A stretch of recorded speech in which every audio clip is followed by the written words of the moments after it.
Pakistan metbuaty topuk taslamasynyň maliýe zerurlyklarynyň çözülmändigini habar berýär. Bahasy 10 milliard dollary barabar topuk gaz geçiriji taslamasynyň maliýe zerurlyklary çözülmedi diýip Pakistanyň The News neşri habar berýär. Neşriň maglumatyna görä Türkmenistan, Awganistan, Pakistan, Hindistan transmilli gaz geçirijisiniň maliýe zerurlyklaryny çözmek işlerini deslapky meýilnamага görä 2016-njy ýylyň dekabryna tamamlamak meýilleşdirilipdir. Indi Pakistan häkimetleri Türkmengaz kompaniýasynyň degişli işleri 2021-nji ýylda tamamlamagy öz üstüne alanyny aýdýarlar.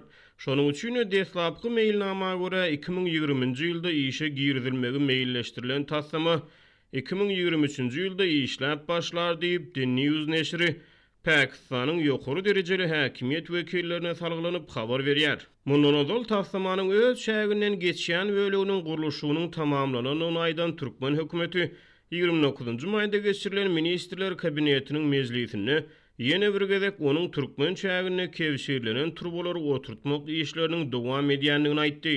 Topuk gurulşyny 2015-nji ýylyň dekabryna Maru welaýatyna badalga berildi. Ýöne ondan bäri geçen döwrüň dowamyna taslamanyň gurulşyk işleriniň iç ýüzü barada Türkmen metbuatyna tutarykly we anyk maglumat az berildi. Pakistan metbuatynyň taslamanyň 2023-nji ýylda işe girizilmegi barada beren maglumatyny seljeren Merkezi Aziýa boýunça ekspert Bruce Panier bu ýagdaýa şüpheli garaýar. Ol taslamanyň häzirki şertlerde maliýe we howpsuzlyk taýdan durnuklylygyna soragy çemeleşýär. Technically, Turkmengas is the operator of the project. Tekniki taýdan bu taslamanyň ýerine ýetirijisi Türkmengazdyr. Şonuň üçin taslamanyň durmuşa geçirileri ýaly onuň maliýeleşdirilmegini gazanmak üçin maýadar çekmek işleri Türkmengazyň üstüne ýüklenendir. Men şu wagtda içinde olaryň bu işe kimdir birini çekip bilendigine güwa geçen hiç bir delil görmedim. Şol sebäpden bu taslama üçin düýbünden pul ýok diýip ekspert aýtdy.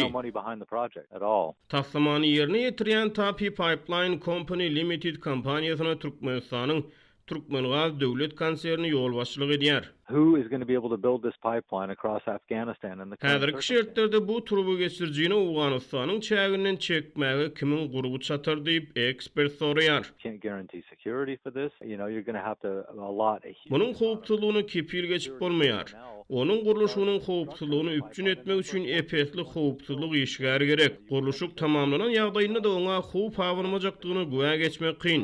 Şonuň üçin oňa maýadar tapmak kyn. Eger maýadar tapylan ýagdaýynda da turbu geçirjini gurmak kyn bolar.